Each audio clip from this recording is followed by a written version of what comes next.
officials for tonight's game of the Baton Rouge area. Your referee is Bob McAnally. The umpire is Louis Matibia.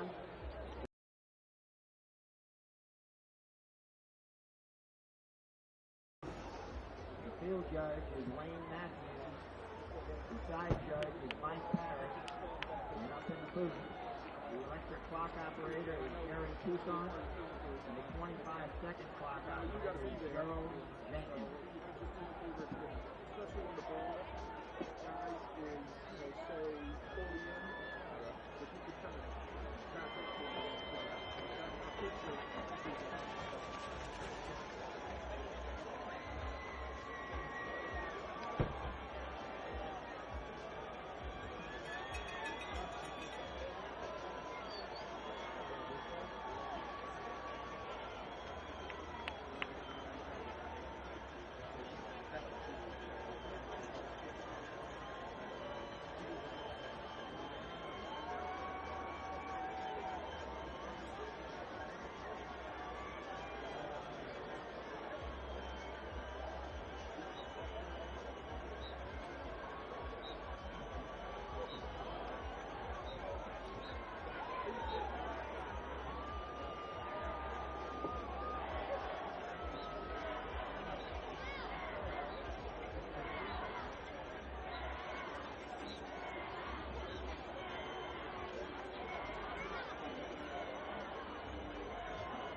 play to the best of their ability.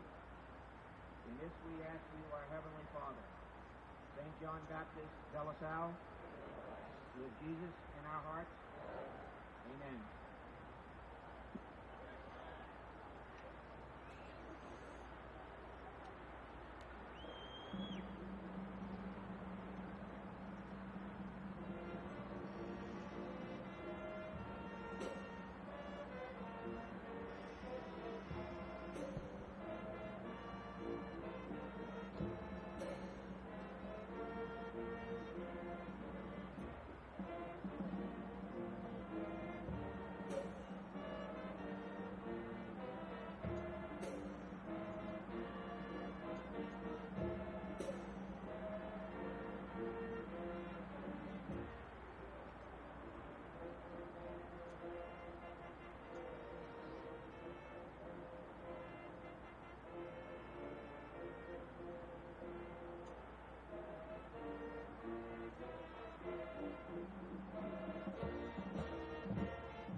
corridor to stop the Rebels. First down, Cavaliers.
Cavaliers first down.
2.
defense! Down to work! Defense! Work!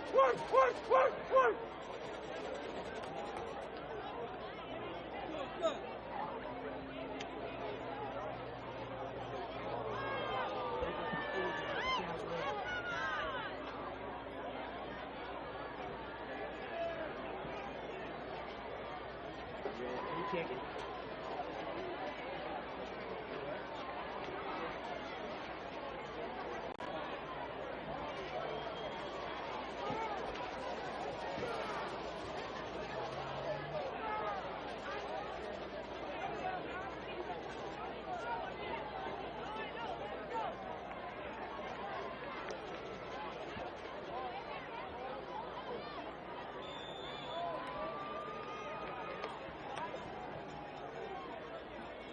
Make it go! Make it go!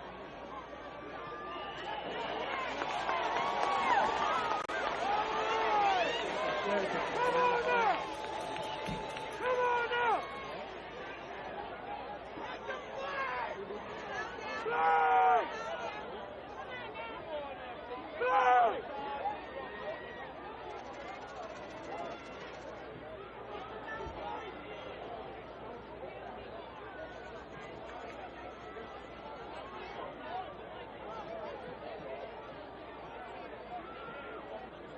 It's open now!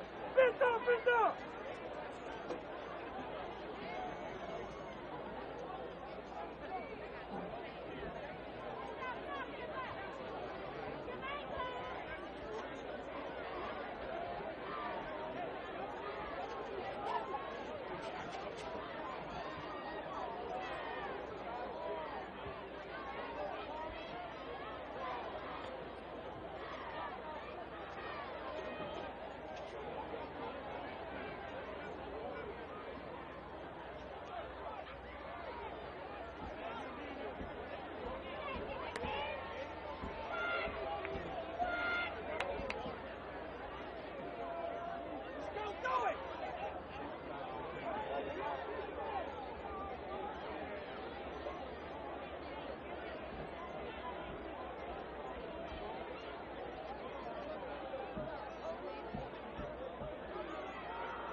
third time.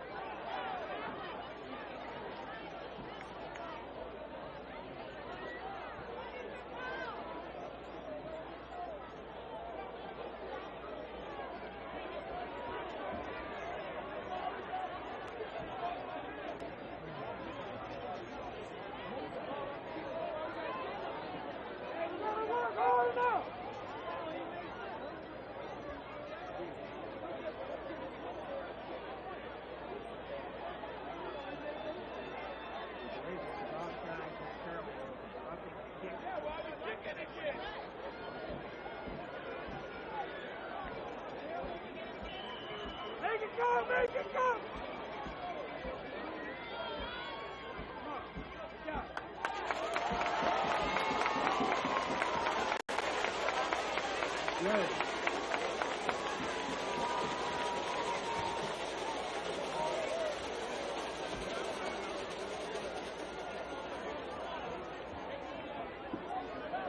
Come on now, we gotta take this!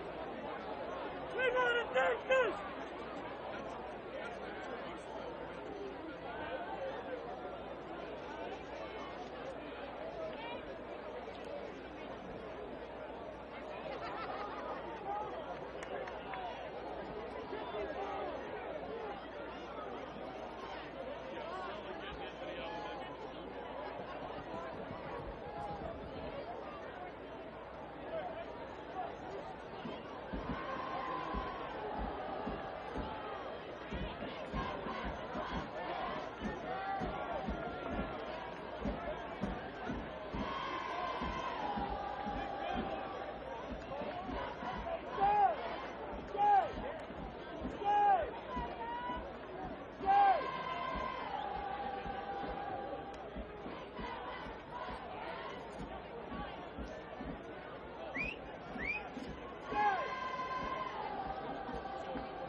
Play first.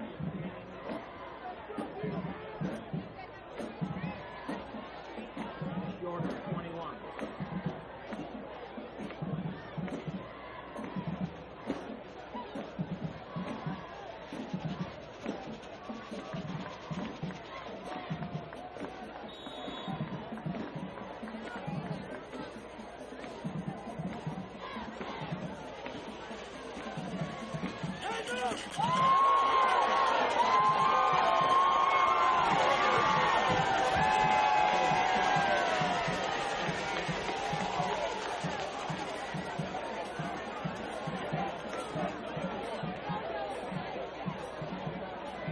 Cole Quibido fumbled.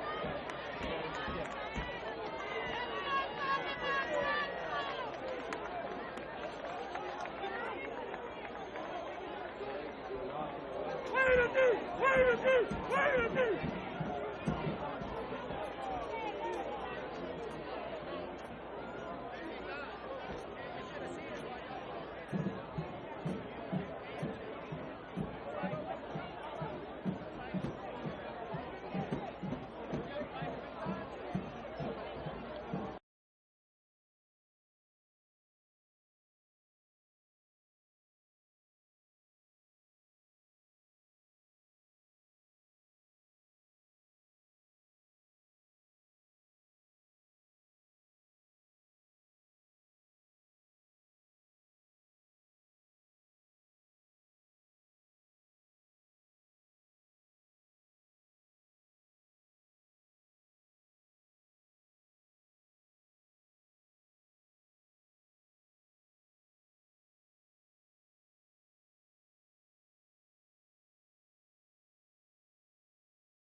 Work this so you know.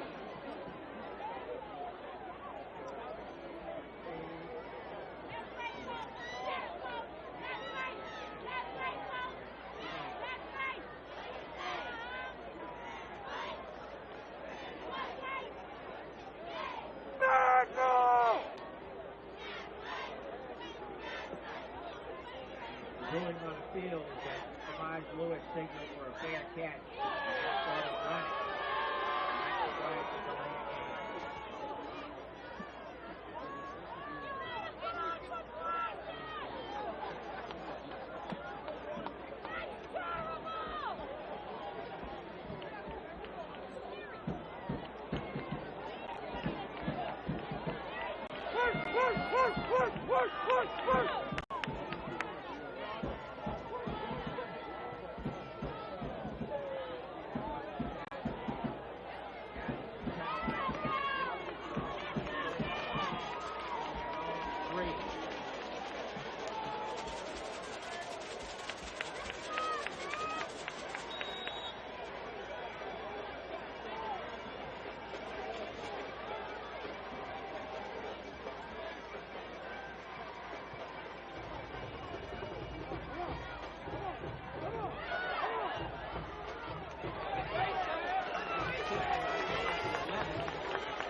Cage and carry. Basis is no good. 12 yards. 3rd and 1.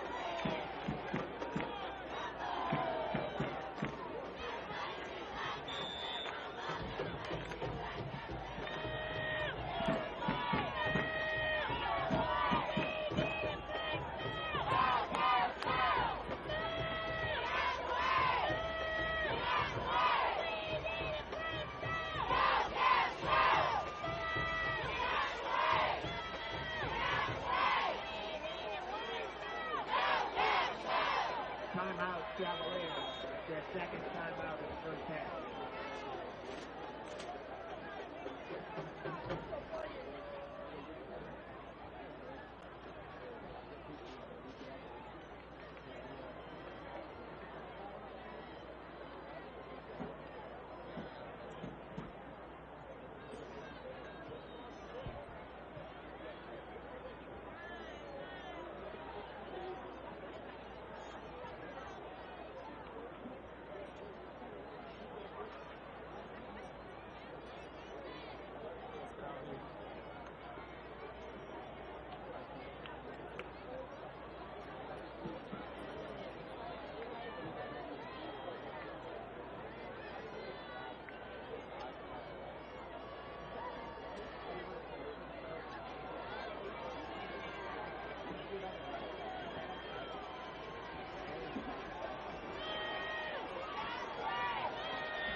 Work!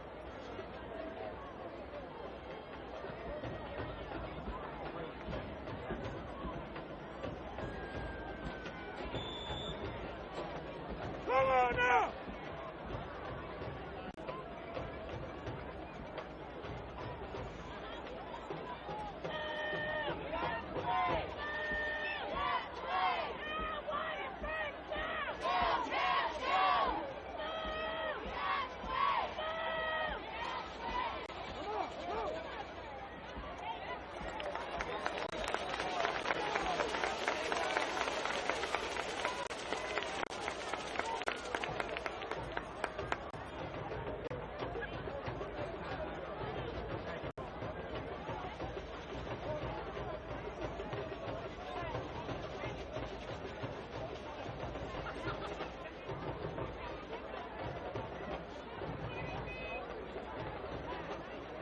That's the first, come on!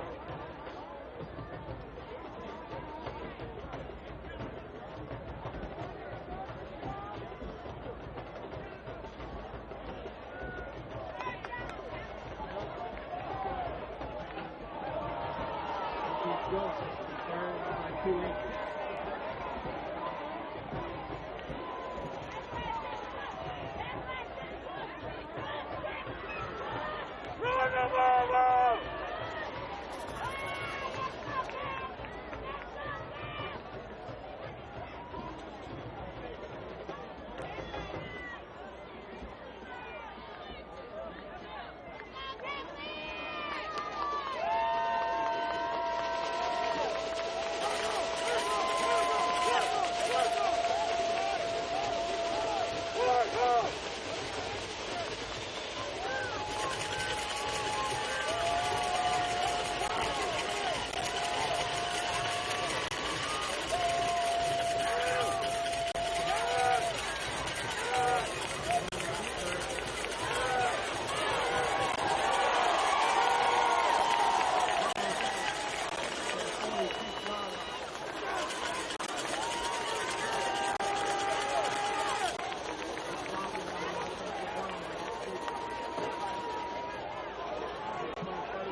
Stop!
can't let him get it! You can't let him get it!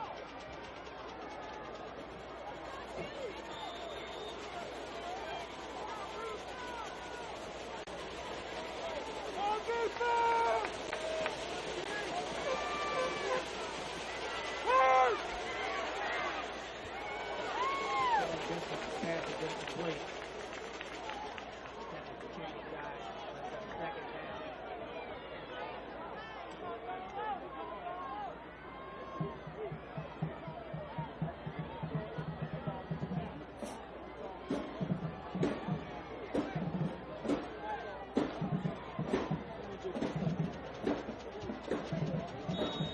You can't let him get it! You can't let him get it!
Stack!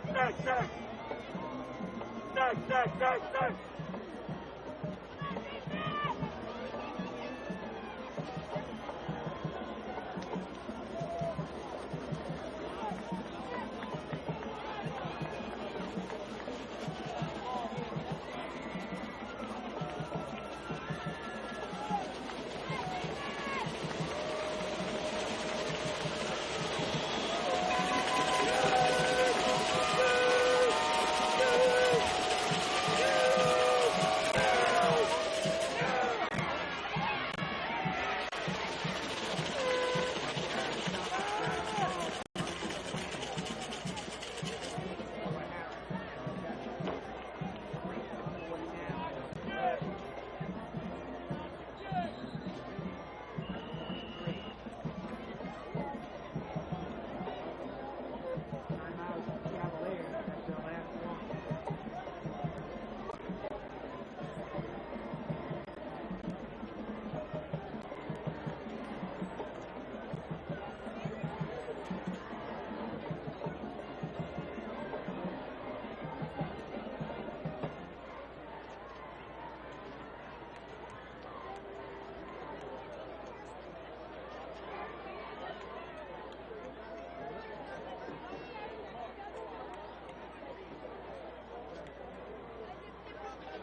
brings it out to about the 38.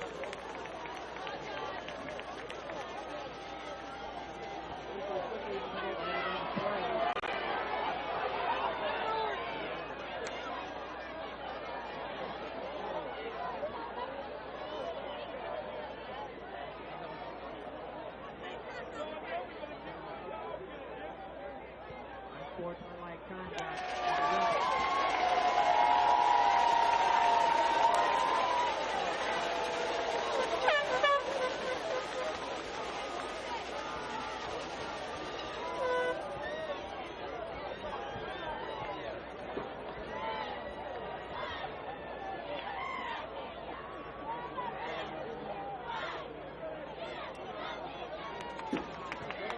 Ball was spiked.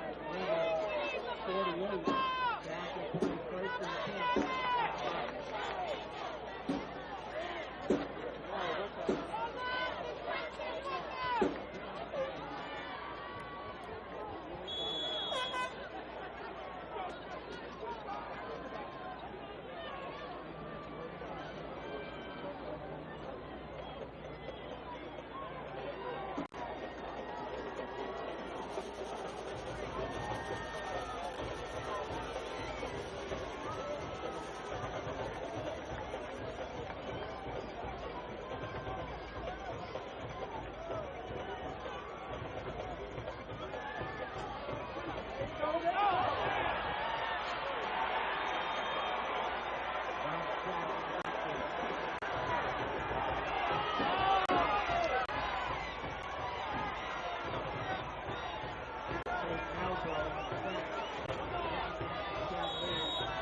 from 11 a.m. to 8 p.m.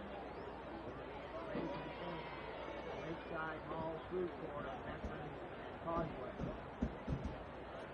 Government High School donated 15% of all sales for those who mention they're from De La Salle. Raising Cane funds the Lakeside Mall Food Court Veterans and Causeway on November 28th only, one day, from 11 a.m. to 8 p.m.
Thomas Moore, 35, UB White 0.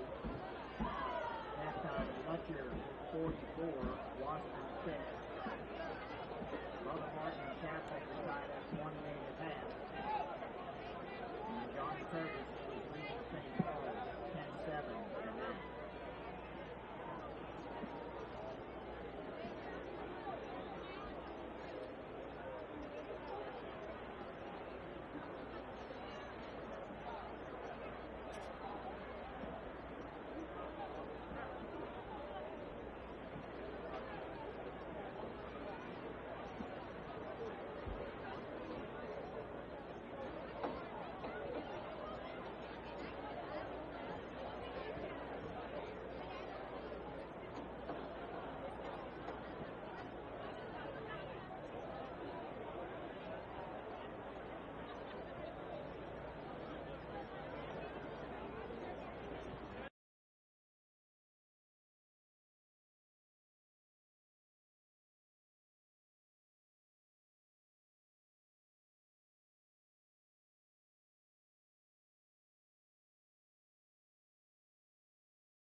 So they can have football players. They like that school we have down there called Scotland. No, these other charter schools playing that leadership tonight. Madison Prep. Zachary 28. So yeah, yes sir. Like Madison Prep, they can pull from anywhere. They're so strong in basketball. They're so strong. Hey, what's going on, guys? What's going on, guys? It's 20. Yes,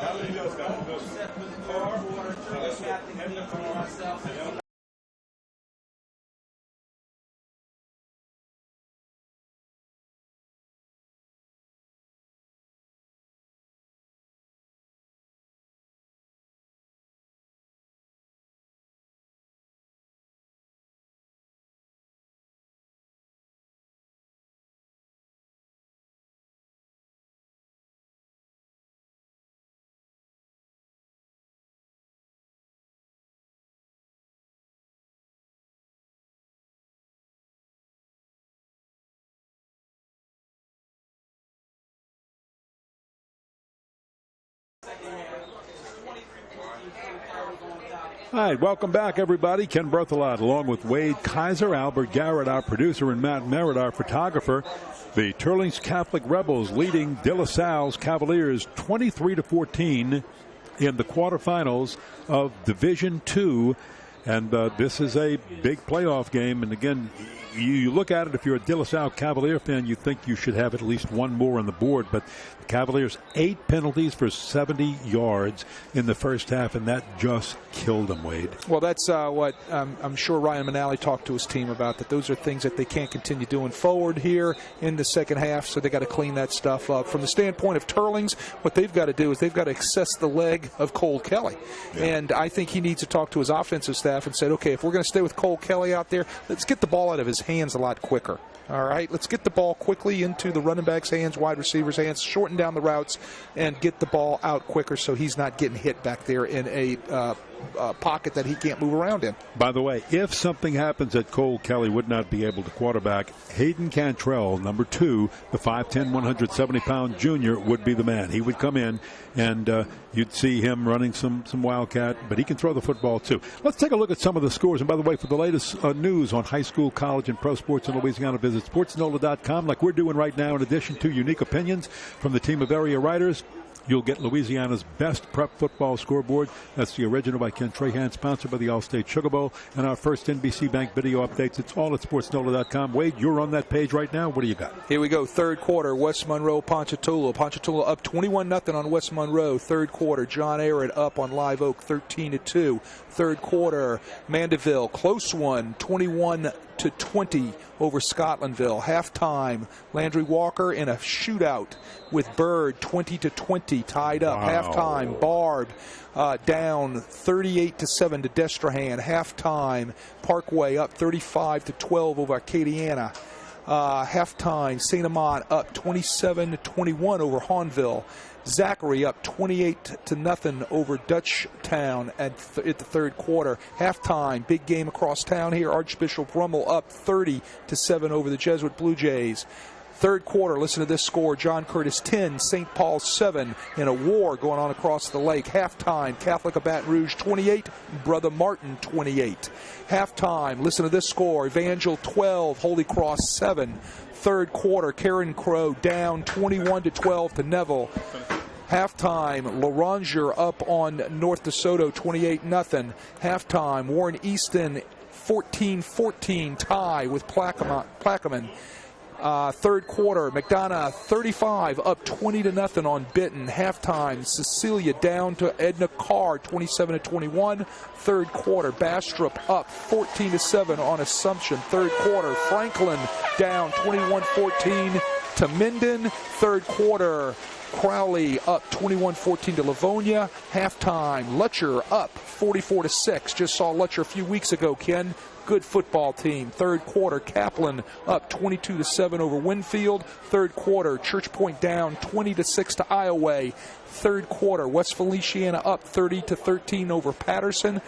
Third quarter, Bogalusa up on Gina 24-19. Halftime, North Webster up 20-19 on a meet. Close game there. The close game right there. Third quarter, Marksville up 21-14 on Northwest. And second quarter, St. James up 24-7 on Eunice. I want to remind everybody that SportsNola.com has more live playoff football presented by First NBC Bank for you tomorrow. Country Day welcomes St. Thomas Aquinas in a Division III quarterfinal game beginning at 1 p.m. It's live tomorrow right here on SportsNola.com. Kenny Trahan and Rick Gailey. Coach Rick Gailey will have the call. Here's a score everybody's interested in from Teurlings and De La Salle. St. Thomas More up 35-0 on E.D. White in the third quarter, because the winner of the De La Salle Teurlings game will have the winner of E.D. White, St. Thomas More in the semifinals of the Division II playoffs. Yeah, we all know Ed White, sure. Ed White. Ed White. And by the way, it is Edward Douglas White. Edward Douglas White, it is. So we are underway in the second half, and Teurlings Catholic will have the football first. Let's see what they can do with it as they get a return.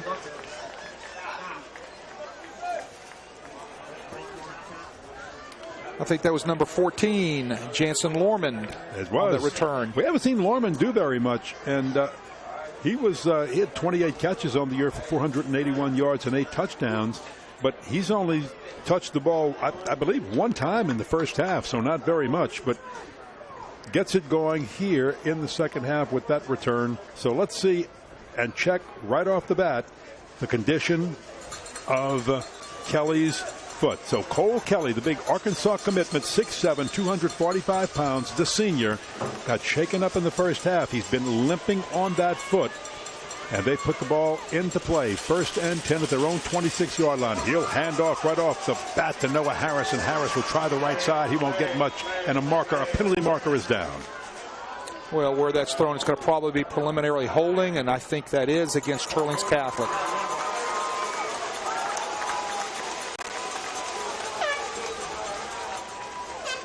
That's a 10-yard penalty from the spot of the foul, so they'll back that ball up from the 29-yard line down to the 19. Now, one thing, Wade, you can't do if your quarterback is not able to move around. He's lost some of his mobility. He's having trouble planting the throw. You'd like to probably count on your running game or short passing game here in the second half. You've got a little bit of a comfort, a little bit of a cushion in your league. Maybe not a comfortable league, but a little bit of a cushion at 23-14. You don't want to back yourself in a hole and start with long chains. Well, no, you don't. You got to stay on schedule. You got to make sure you stay in front of the sticks. I say that every time. That's an offensive coordinator's nightmare when they're behind the sticks on second down or first down. 1st and 22 here, and that one off the mark. Wow, I'm not quite sure who he was throwing to. It looked more like it was closer to Earl Vincent from De La Salle in the backfield than anybody else. Well, once again, I think there's a miscommunication there between Cole Kelly and his receivers. Receivers should have broken off the route maybe. Kelly was throwing the ball out there on time. Just don't know, but there was some sort of miscommunication right there. I mean, if your quarterback's not on the same page with your wide receivers, you're throwing the ball out on time, which they're trying to get the ball out of his hands quicker because of his ankle most likely. That receiver needs to be on the same page and make sure that he makes his breaks where they're supposed to be. Runs his routes where they're supposed to be. So here's second down.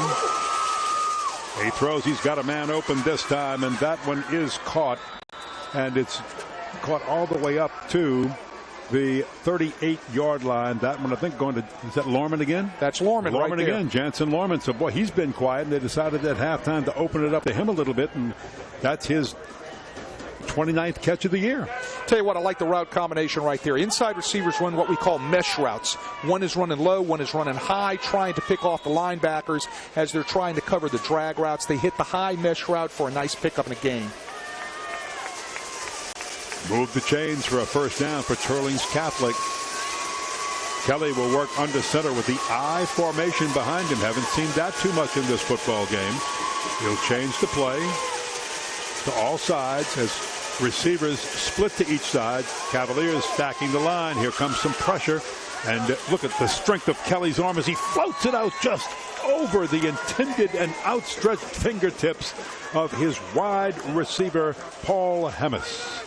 That was to the big tight end. Yeah, big tight 6'2". end, right. Run streaking down the field. They ran 3 verticals. He must have checked to some sort of streak routes or go routes by his 3 receivers. He used max protection with the 2 backs that were in the backfield, and he tried to throw off his back foot, just couldn't. I don't know if that's a problem with his leg that caused that or if he just overthrew him.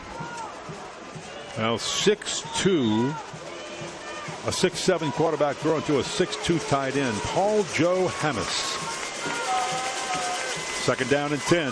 You can see him just favoring that leg, kind of limping on that leg, but he throws complete to Cantrell, and Cantrell with a good turn is up to the 49-yard line. They're going to mark it right at the 50-yard line. That's enough to move the chains. 1st down, Rebels. This Hayden Cantrell's a junior, but he's got 28 catches for 608 yards on the season with 1 TD. Found out tonight he's an outstanding baseball player who already as a junior has committed to UL right there in his hometown Lafayette. Fine athlete. You can see it when he catches the ball and he runs with yak yards after the catch. He does a very nice job.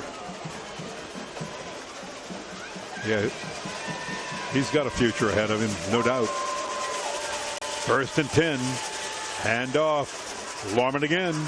And Lorman's going to be a big part of the offense in the 2nd half as he gets inside the 50 on the De La Salle side of it to the 49-yard line. Adam Ray does a great job stretching the reach block by the Teurlings right tackle, Jacob Matthews. Gets off, runs well to the ball, and just gets out there and slings the running back to the ground. Nice play right there by Adam Ray at De La Salle.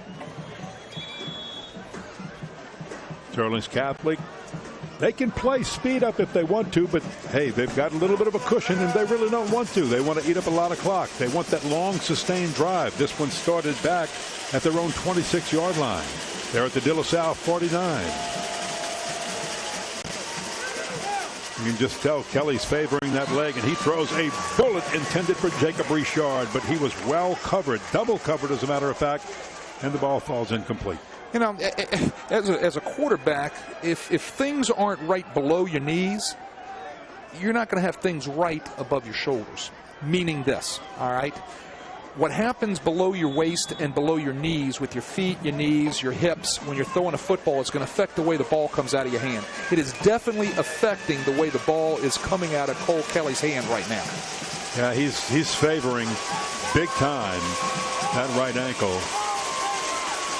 You can tell as he limps his way back there, throws a little floater out that Noah Harris catches on the screen and works it down inside the 45, down to the 43-yard line. That'll be short, a little bit short of the 1st down. Well, they set up a little bubble screen out there to the back coming out of the backfield. Wide receivers out there blocking. They bring a offensive lineman out there in front of him, and he dumps the ball over the head of the defensive lineman on a little floater, as you said, and he catches the ball and he picks up the 1st down. And add some penalty yardage on it on the personal foul? Right, from the personal foul. Yep. Those are things that apparently De La Salle didn't get squared away at halftime.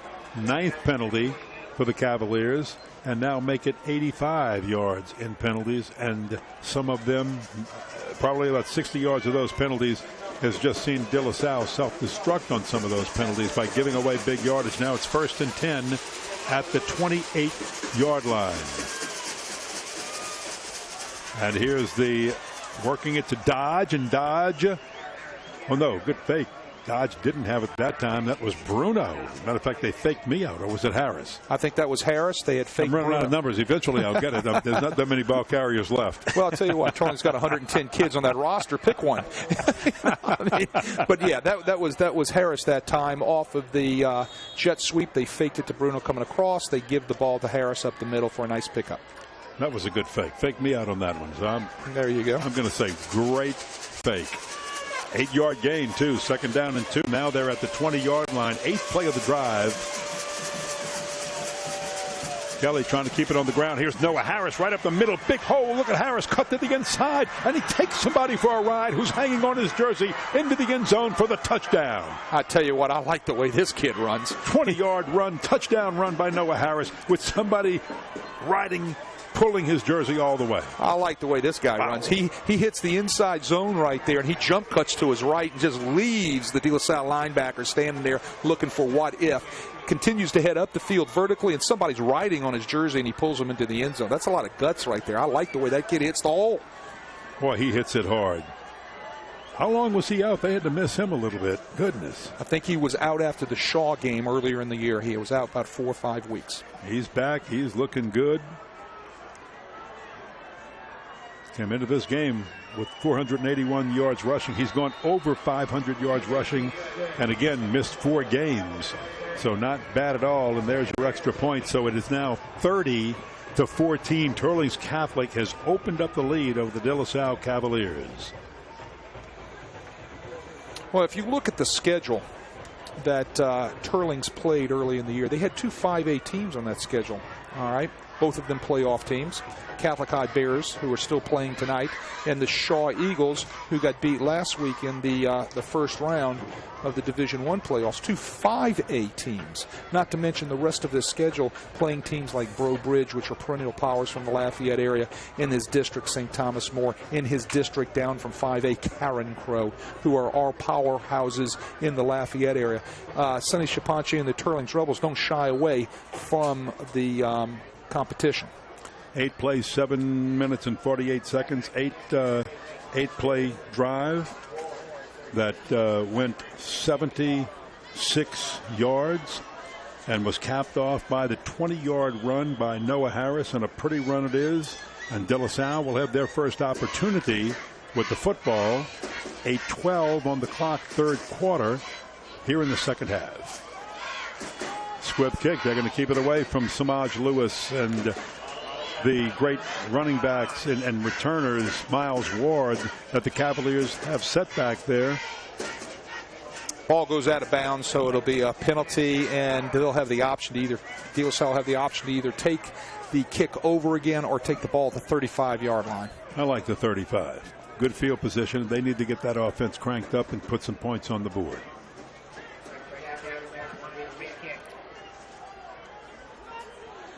Oh, you know what? They're going to make them re-kick. They're going to make them re-kick. And yeah. I understand this call, because if you're the Cavaliers, you have had success with returns. The only thing that stopped De La Salle in returns is the De La Salle Cavaliers with penalty markers. Well, it's real simple. If you're St. Thomas More, you don't put it deep into those guys' hands. Yeah. You sky kick the ball around the 20-yard line, 25-yard line, put it into somebody else's hands, and force De La Salle to have to adjust from that standpoint. Kendall Collins, if they would sky kick it up, is at about the 30-yard line. Of course, you've got to be ready just in case Teurlings Catholic, the way they line up for a kickoff, would suddenly shift the right amount of people to each side of the football and try an onside-er. And the Cavaliers have that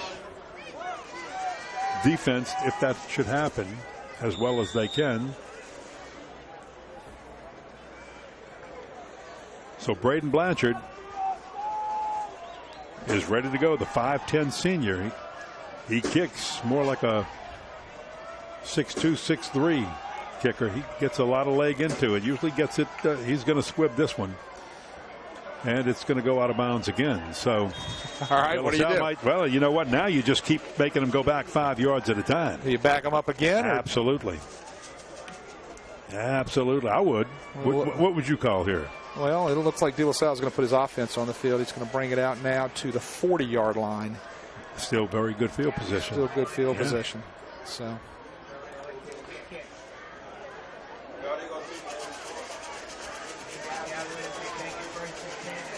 So the Cavaliers want to see their offense on the field, their first offensive possession of the second half. But Teurlings Catholic scored on their first offensive possession. And it's 30-14 Rebels. Winner of this game goes on to meet the winner of St. Thomas More, E.D. White. And Teurlings Catholic fans who might be watching or listening, St. Thomas More is the higher seed. They are the 2 seed. Talking to Coach Shapanche before the game about that, he says that's what Karen Crow cost us. We would have been the number 2 seed had we won that final at Karen Crow, but we didn't. Good fake. Here's the throw, and there is the catch by B.J. Randall, who then gets loose and before finally being brought down by Landon Taylor, LT, at the 30-yard line. But big catch and gain by the Cavaliers of 30 yards on their first offensive play from scrimmage. I like the concept right there. It's off of their jet sweep. As I said, you package plays together. That's the pass off the jet sweep. They caught Teurlings in cover 2, and they hit the wide receiver right in the middle of the zone, underneath the safety, just across the top of the corner. Nice completion, nice route, nice concept. Julian Gums stands back in the gun. He's going to do the quick throw on the left side. Dropped by, Christian Booker didn't drop it. He managed to bobble it, hold it, and maybe he would have been better off dropping it. And here comes is that a late marker thrown in? It's an incomplete pass. No penalty marker. We're good. No penalty marker. The ball short hops right into his hand, so that's what looked like it was the catch. And so it's an incomplete pass, continuation through the play. Teurlings goes ahead and tackles the wide receiver, and that's what you saw, thinking possibly that there was a completion there, but it was a short hop pass from Gums out there to his wide receiver. Nice pressure that time put on Gums by the Teurlings defensive line. 2nd and 10 at the 31. They're going to try it. No. Good fake up the middle. Here's Quincy Cage on the left side after making the catch. Quincy Cage inside the 20. He's got the first down. Moved the chains again. And he's all the way down to the 18-yard line. And that is another big gain right there of 13 yards. Let me tell you what I saw right there. I saw the number 7 from Teurlings Catholic get chopped outside the zone by a wide receiver from De La Salle. There was no flag on that. I was really surprised I didn't see an illegal block below the knees on that sprung the running back for the big yardage. 1st down and 10. They're coming around Ward, trying the right side, and there's nowhere to go. And that was a De La Salle sweep to their right. Tell you what, great job right there, setting the edge. Landon Taylor coming up from his corner position, turning everything in. They just couldn't do anything with them, and it allowed every bit of the Teurlings pursuit to come from inside out and make a great stop. But it started with LT, Landon Taylor, setting the edge on defense. You got to set an edge, and you got to pursue inside out. Nice job. And when that happens, you get a loss of 2. So now it's 2nd down and 12 from the 20-yard line. Gums with the fake. He dropped it, picked it up, and he is dropped way back there by Luke Gosson, who was in on the play. Good defensive play by Gosson to be alert, and Teurlings Catholic gets a break there, and they take advantage of it. That's one of those mistakes De La Salle can't afford to make right here, where they have the ball inside Teurlings territory. Looks like the mesh off the play action just was not clean. The ball goes out on the ground. Gums has a scramble to pick it up, and thus he's dropped for the loss by Gosson. Loss of 6 yards. Cavaliers moving backwards here. They were at their own 18. Now they're at the Rebels 18. Now they're back at the 26-yard line. 3rd down. Here's the give to Jabal White. Turns the corner with the left side, and he'll fight his way inside the 20 in a slew of people over there.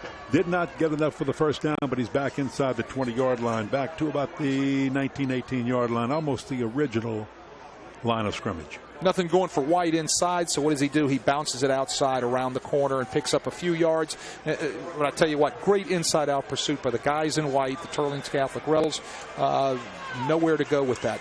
They actually marked it back at the just outside of the 20-yard line. So now it's 4-down territory for the Cavaliers, and this is 4th down. And they've got to get, now remember, they're at the 20. They got to get right at the 10, or a little bit inside the 10. Gums looking to run, and he is just piled on. Fumble the football, and they're going to run. I think they're going to call it down. They're going to call it down, but just to make sure, Teurlings Catholic's going to take it all the way, just in case. Nowhere to go right there. I tell you what, Teurlings brought a nice blitz, forced Gums out of the pocket. He had receivers open down the field, just couldn't get the ball out of there by the time the rush got to him. Teurlings took away all of the escape routes or escape lanes for Gums to be able to shoot out of there, and brought him down and sacked him right there. Jonathan Fontenot picked it up. He ran it all the way back, but did no touchdown there. He was called down. We have a De La Salle Cavalier player who's down and really looks to be writhing in pain down on the field. So don't know if that's a cramp or what. They are checking his calf. I wonder if that is Gums down. I don't see him standing up anywhere. I know that was he was hit hard over there, and I'm thinking that might be number 10, Julian Gums. Yeah, because we just don't see him anywhere on the field. If something should happen that Gums cannot play the quarterback slot, Quincy Cage, backup quarterback who's seen a lot of action back there, is good enough to take over that position when he is not playing the quarterback slot. He's in the game as a wide receiver, so he's warmed up. He's seen a lot of action. He's taken some snaps at quarterback tonight, but we wait to see. And you can see the Cavaliers have that aura of concern as they watch the medical staff and the training staff work on who we're pretty sure is Julian Gums down on the field. We just can't see for sure, but we don't see his number anywhere. He's not on the field. He is not here on the, we're looking pretty good. Don't see him on the sideline. No.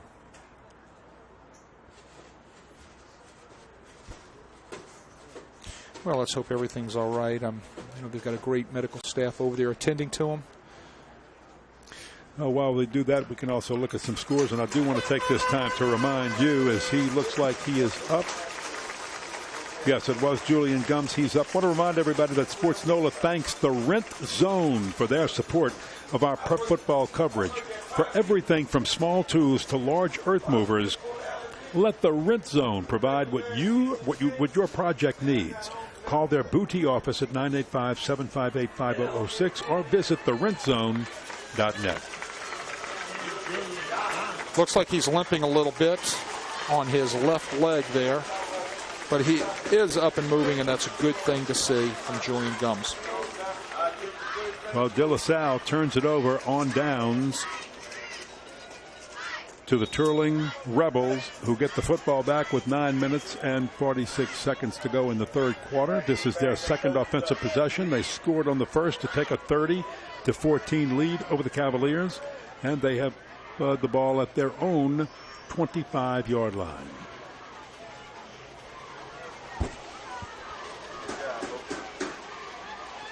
And here's Larman on first down. He'll try a right end sweep, and he turns it up and gets some nice yardage all the way up to the 36-yard line.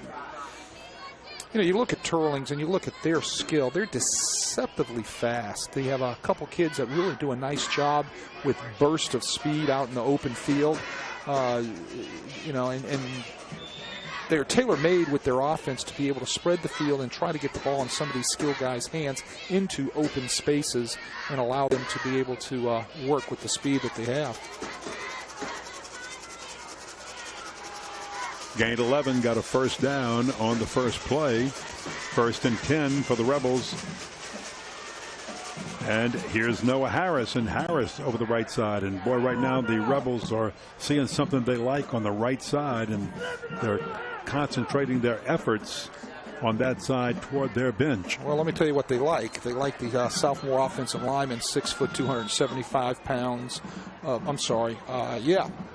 I think I had that right. 6'4", 270 pounds. 6'5", 6'4", 270. Let's just say big. That's Jacob Matthews over there on the right side, their big right tackle. Jeb Burley, their right guard, 6'1", 300. I bet you that's a lot of pregame and postgame meals for these guys.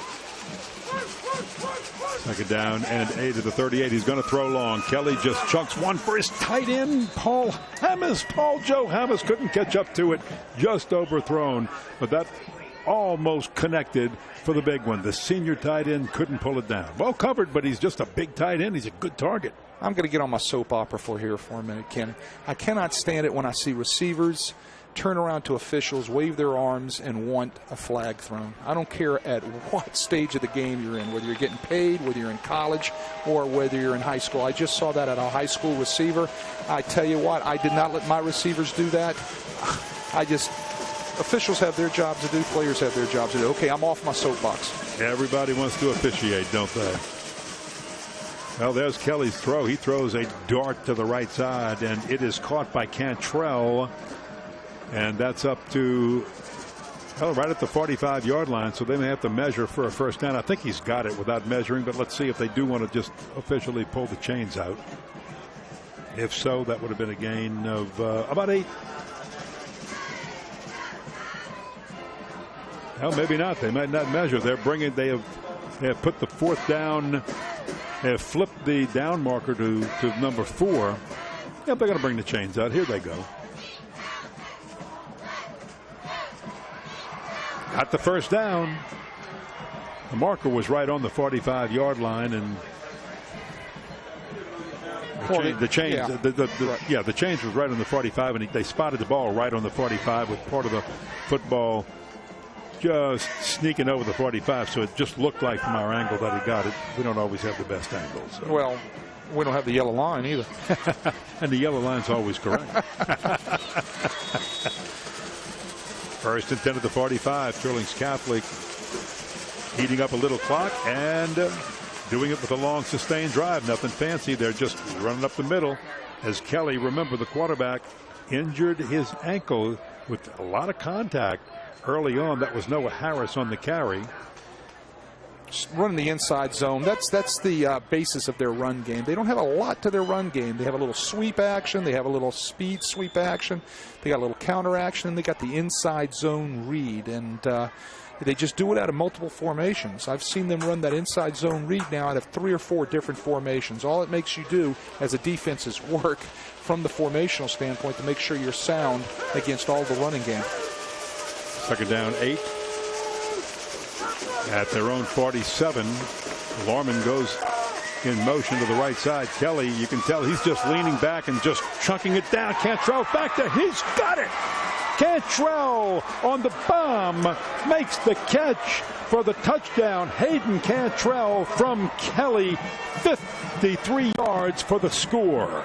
Well, I'll tell you what, they're going to throw the ball vertical. I mean, you're coming against Teurlings Catholic. Cole Kelly and the offensive staff from Teurlings are going to stretch you vertically down the field. He threw that one off his back leg for, what did you say, 54 yards? 53, yeah. 53 yards off of his back leg. Young man's got a strong arm. Great catch also by Cantrell.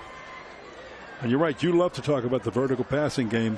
They're doing it well tonight. Yes, they are. It's one of the things you have to defend, and that's a perfect example of vertical passing game. Teurlings Catholic, we knew, as well as De La Salle, that we had 2 very strong offensive powers. This one blocked. Block cannot be returned in high school football, so that block stays like it is, and we've got a 36-14 game. The lead, Teurlings Catholics 36, De La Salle Cavaliers 14. That block, Ken, was by Raekwon Thomas, number 23. De La Salle comes off at the St. Thomas More left edge. De La Salle right edge does a nice job, and he bats that thing down. He's all over it. Now the Cavaliers are in a must-score situation when they get this football back.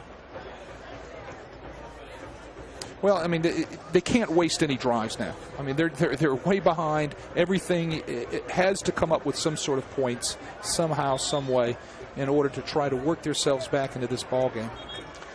I mean, it's a 3-score ball game right now, so you cannot hurt yourself with penalties. You cannot hurt yourself with anything. You have got to find a way to get this into the end zone.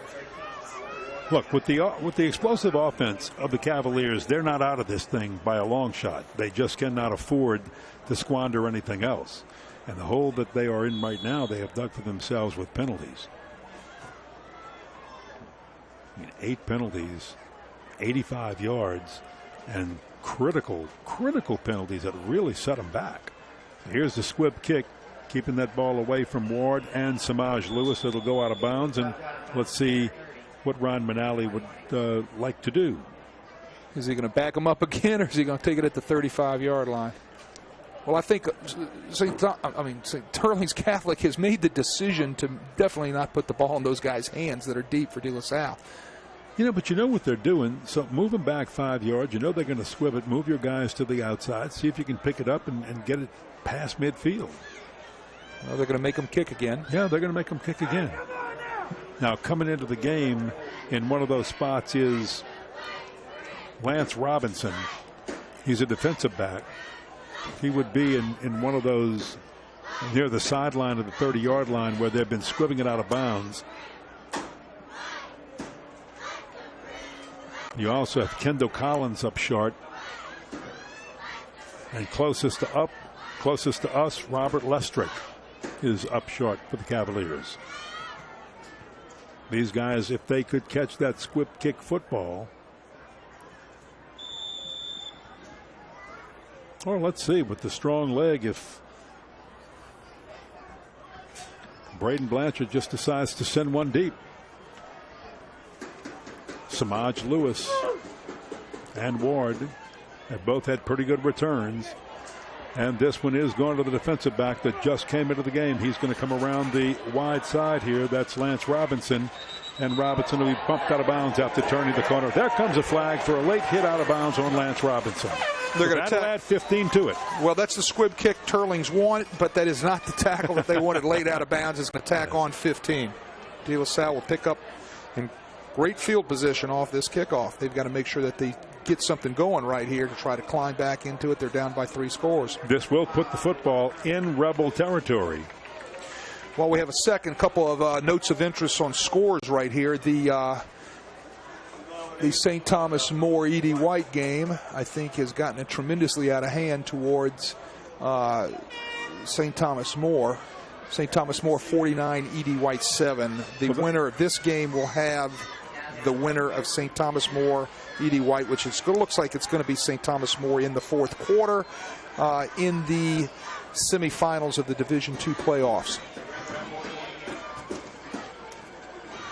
Well, when the two teams met earlier,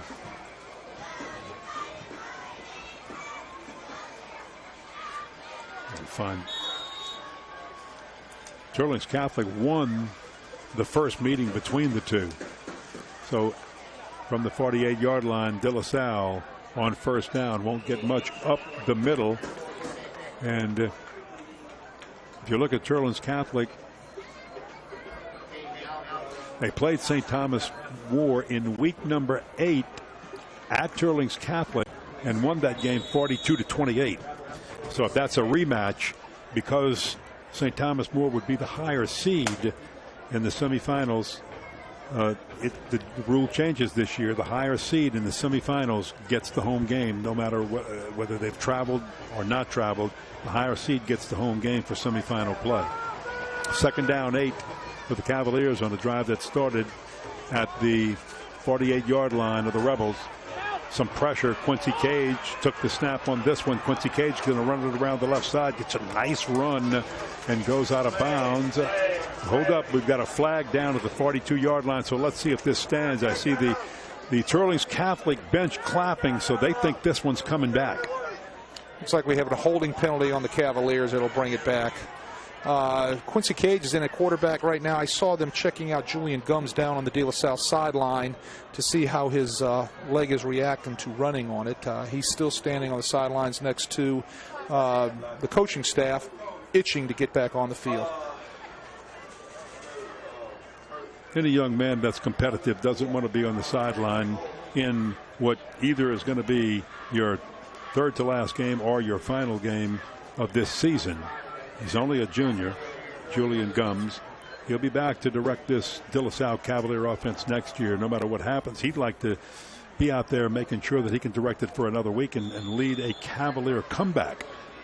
But now it's second down and 14, and the ball's at the 48-yard line of De La Salle. Again, a penalty hurting them one more time. 9th penalty of the game on the Cavaliers, and they've just gone over 100 yards in penalties. Here's a double reverse, and this one's coming to Ward. Miles Ward has nowhere to go, and he is caught in the backfield and dropped for a loss. And another penalty is thrown. Another flag is thrown. So flags thrown all over the place. We've got one at the 45, one at the 41-yard line. Multiple penalties. I mean, at this point, it's kind of getting a little sloppy now. 1 minute 57 seconds to play in the third quarter. We've got a dead ball personal foul on St. Thomas More. Probably a late hit will be tacked on to the end of that run. 15 yards. And that will be an automatic first down. Wow. So De La Salle, which was struggling and moving backwards on this drive, gets a big break. Let's see now if the Cavaliers can take advantage of it. De La Salle, who hurt themselves with the penalty, got help from Teurlings Catholic by giving the penalty yardage back to them and moving them all the way down to the Rebel 41-yard line. So this is pretty big at the Rebel 41. I'll take that back, Ken. It's not going to give him an automatic first down. It just brings up 2nd and 4. Yeah, actually 3rd and 4, and he's going to throw long down the right sideline. He's got a man there off the fingertips of Christian Booker. Booker was covered, but Booker had a football hit his hands, and he could have made that catch, and he'd like to have that one back on just a real nice throw by Julian Gums, who is back in the game. But look at him. He's limping badly on his leg. His leg. Wow. Both quarterbacks are playing like old, we got to go back a long time for this one, like Chester from Gunsmoke. I did that for you, okay? What? Yeah, you watch those old TV shows on our station, so I did that for you. All right, 4th down and 4 for the Cavaliers. Gums has Booker. He's got the first down. He's got more. He is inside the 20-yard line and out of bounds. And when the Cavaliers needed to move the chains, they got it from Christian Booker, the nickel state commit. And he had a big catch on a nice throw by Julian Gums, who, like Kelly from Teurlings Catholic, is limping. Look, he's limping. But he wants to be out there. He wants to lead this team. He can hardly move on that football. He's going to have to hand it off. He's going to have to throw the football. One thing you know, if you're Teurlings Catholic, Gums can't run the football. He cannot run the football. Well, that allows your defensive line to tee off and get after him right there, and it allows your linebackers to be able to key on that running back. You'll see more blitzes, which is one coming now. The 19-yard line to Quincy Cage, screen left side, and boy, Teurlings Catholic had that one just smoked out. A couple of guys combined on the stop for Teurlings, and that was LT out there. Yeah, LT, you're right. Landon Taylor does a nice job in the open field, coming to balance. Let me talk about that. Tackling somebody in the open field. The defender must come to balance because the advantage is with the offensive receiver or running back in the open field because he knows where he's going. The defensive lineman's got to come to balance, look at the belt buckle of the receiver or running back, and then wrap up and tackle. 1 minute to play in the 3rd quarter. And look at Julian Gums. What a warrior. He's out there and can hardly walk on that football, on that leg, and he gets blitzed from behind and dropped. And now he's holding that leg, and he is really hurt. And this is Cole Newland coming in almost untouched, the big sophomore. And he waylaid him from behind. Cole Newman came off of the Teurlings right edge. He beat Jalen Haydell, the senior offensive lineman from De La Salle, off the edge and comes in and just puts a shoulder pad in the back of Julian Gums and puts him down right there for a huge sack. Wow. So it's now 3rd down and 17. And if you're a Cavalier fan, you were holding your breath. And now he's going to throw long into the end zone. It's a jump ball out there and incomplete out of the end zone in the back. Not sure if let's see if that Cavalier receiver, and I'm not sure if Booker caught that football or not, but he was out of the end zone, and we have another man down, and I believe that once again is Gums. No, Gums is up. No, Gums is up. Gums is up. He's limping badly. This is one of the linemen Number down 74. for the Cavaliers, and this is Nick Guthrie, the 5'10", 222-pound sophomore.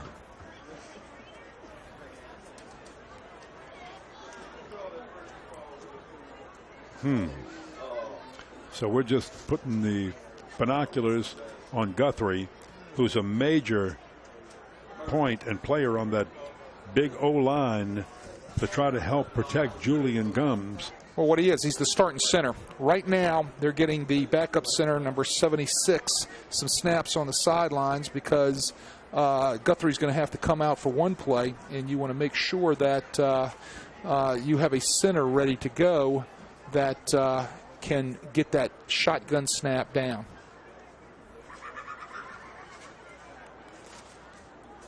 It's always tough on the exchange when you lose the center from the standpoint of being able to have to come in cold and snap the football. I think that's Gabe France, which will be the backup center coming in. And he's a freshman. Hello.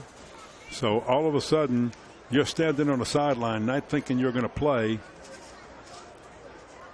and you're thrust into the football game as a freshman, and coach says, son, get in there, next man up. You're the next man up. Well, what coaches preach, guys, is that, hey, you need to understand you're one play away. Yes. I mean, you're one play away, so you've got to be into the game, watching what's going on. You've got to be prepared mentally. You have had to take mental reps in practice with the few regular reps that you get and be ready to go because this young freshman is now up. So Gabe France to snap this football. Julian Gums takes the snap. Here's the throw. Quincy Cage was open. He couldn't hit him. He was open at the 5-yard line, and he just let him too much. And remember now, Gums is throwing off a bum leg, too, so he can't set himself correctly. 26 seconds to play in the third quarter. Teurling Catholics will take over on downs. Wow. A couple scores to run past you right now in the fourth quarter. You've got Kaplan 22, Winfield 7 is a final fourth quarter. Church Point is down to Iowa 41-6 in the fourth quarter. West Feliciana is up on Patterson 38-19. Third quarter, Marksville up on Northwest 21-14. Big game right here, fourth quarter. Amite is up on North Webster 39-27. At their own 27-yard line. Here's first down. The give to Lorman. And Lorman loves that right side. Turns it up, and look at him just take a whole pile of Cavaliers with him on a ride for about 20 yards. But this one might be coming back because there's a penalty marker down at the 30-yard line. But what a run by Jensen Lorman. Jensen Lorman, as a junior, I mean, he just carried everybody with him. You weren't pulling him down today. Well, I'll tell you what, it was a great second effort run right there, and poor tackling by the De La Salle defense. But it might go for naught. And you don't see that call too often. It's called aiding the runner. That's right. My goodness gracious. Didn't we see that once this year? We saw that a few weeks back, I think. Yes, a few weeks back we saw it for the first time. So you just don't see that too often. Wow, they just, probably he got a little extra push from somebody. Oh, my goodness gracious. Wow. You just don't see that call too often. I know. They're calling it in the middle of the field. It seems to me it should be called when a quarterback is sneaking the ball on the goal line and they're shoving him in from behind. Teurlings Catholic allows the third quarter clock to run out. We have played 3 here at Pan American Stadium in the quarterfinals of Division II. Teurling Catholics is in control of this one, 36-14. 1 quarter left for the Cavaliers to make something happen. We're going to take a 1-minute break. Be back in just a second.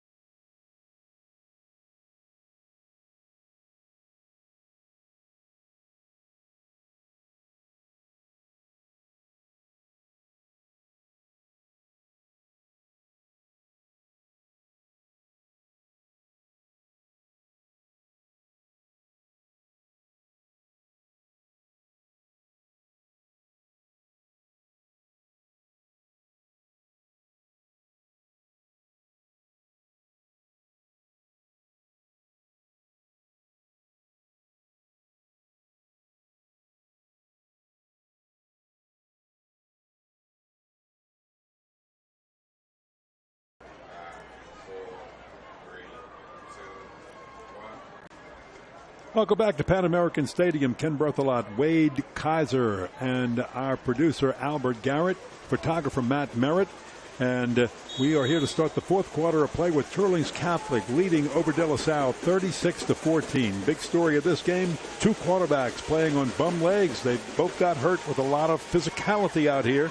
Here's a little double reverse coming back to Cantrell. Cantrell with a nice inside cut to the 30-yard line. Is going to pick up 5 on this play before going down. I tell you what, Cole Kelly sticks his shoulder in there for a block right there. He's hurting. He's hurting below his hips. He's hurting, but what does he do? He stands in there and blocks for his running back on the reverse. Cole Kelly, I tell you what, he's a tough young man. I want to see what this kid's going to do when he gets to Arkansas. It's going to be fun to watch him in the Southeastern Conference Western Division. 6'7", 245, a senior. What great height. He's got a bazooka for an arm. He can throw it, goodness, 70, 75 yards. I think we've seen a few go that far today, especially when he could really rear back. And boy, Cantrell got popped. And here goes a flag. Cantrell just got popped by one of the Cavaliers. And I'm not sure why. The play was over.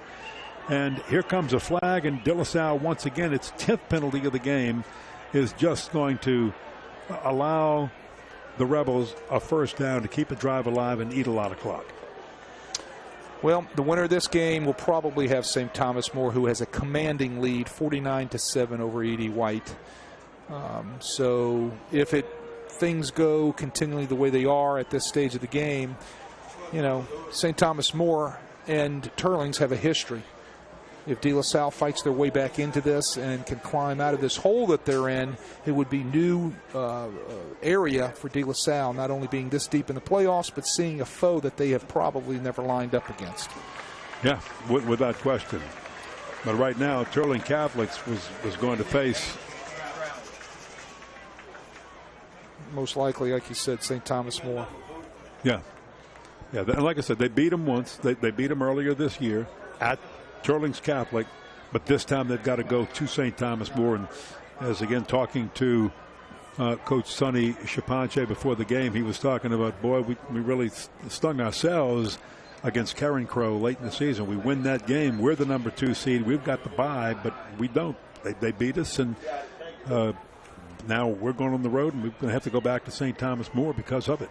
Well, that's why the power rating system is so fun to watch, because every game there is some sort of weight on it. The weight is where you're going to end up on that bracket if you make the playoffs. You always want to make sure you're in the higher seed so you can get the home game.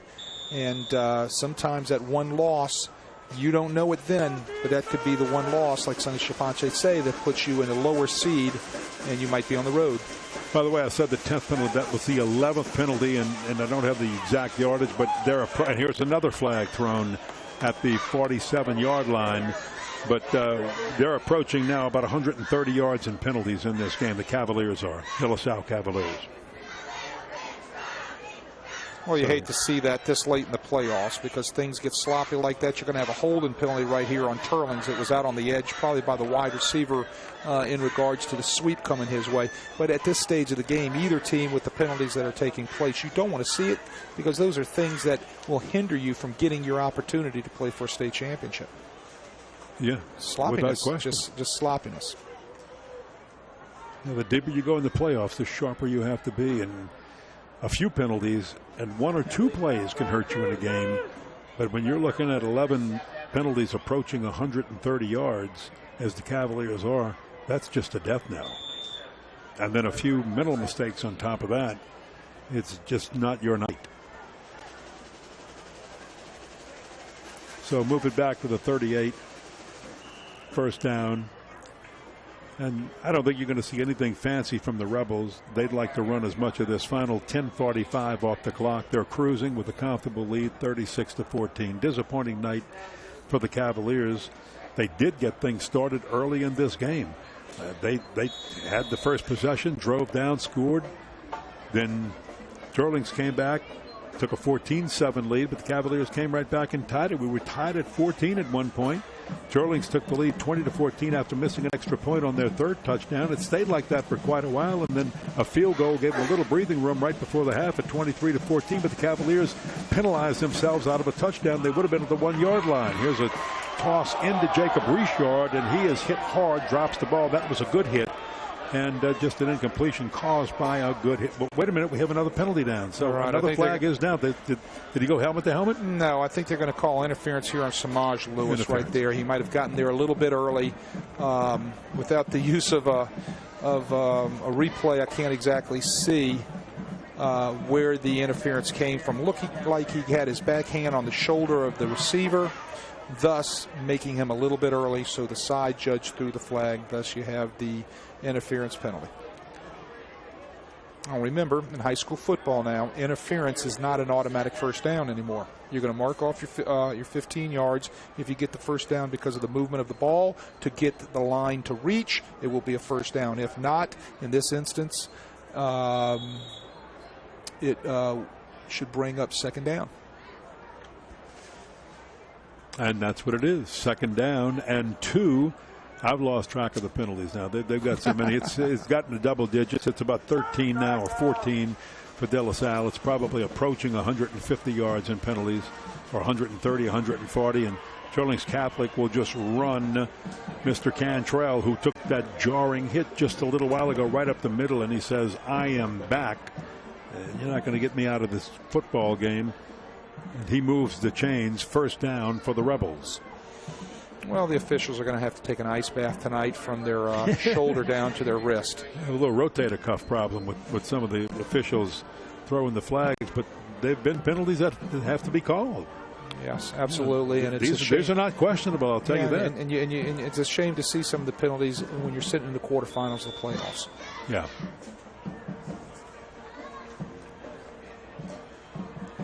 Long, and this is exactly what Teurlings would like to get right now. Just a long, sustained drive. Just keep taking time off the clock. They're under 10 minutes to play now in this game. They have the comfortable lead. Your quarterback's been bummed up a little bit. Cole Kelly, hard hitting by the Cavaliers defense, and those were clean hits back in the first quarter. So now we've got a timeout.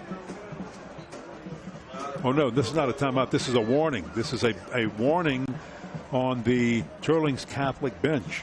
Right, you're going to get a warning, a sideline warning first before you're going to get a warning, a penalty. The rule says basically that you have to be 2 yards off the sidelines to give the officials room to work the boundaries. The problem is with a lot of guys on the sidelines, as Teurling has over 110 kids on the team, and a lot of coaches, it's just a lot of room is taken up, and you get pushed up into that 2-yard box there, and officials will warn you and make sure you stay back. I was warned many times.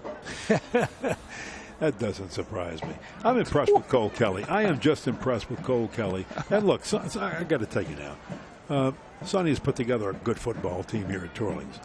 He's been there 22 years. He's got a lot of wins. He knows how to build a football program. And this is a team, depending on what, this is a team that could go all the way. How about Ponchatoula? Ponchatoula final West Monroe 28-21 over West Monroe. Big win for Hank Tierney and the Ponchatoula Green Wave. First and 10 of the 38. Hand off Lorman. Lorman left side will fight his way down to the 35-yard line. I got a score for you here, Ken. How about this one? In overtime, 30-30. John Curtis and St. Paul's. Oh, St. Paul's was leading. Then John Curtis came back to take the lead, and St. Paul's tied it up. And OT now. In the fourth quarter, Brother Martin 42, Catholic of Baton Rouge 42. Final, Zachary 35, Dutchtown 14. Another real good ball game right there. Second down and 6 for the Rebels of Teurlings Catholic. Kelly's going to throw, incomplete. There's the bubble slant combination that we saw earlier in the game, and I think I may mention that if the slant's covered by 2, you got to throw to the uncovered 1 on the bubble right there. De La Salle does a nice job covering both slant and bubble, and Kelly throws it away into the ground. It's a great route combination. You see it at every level. Once again, it's got to be read right by the quarterback and hopefully completed. How about this score right here? You want Cole Kelly to throw the football with this lead? I'm just running clock. I tell you, I think they're holding true to their offensive identity, so they're still going to try to throw the ball around. How about this score? Acadiana out of the playoffs. How good is Parkway? 55-28. Parkway over Acadiana. Screen pass left side. And this will get some yards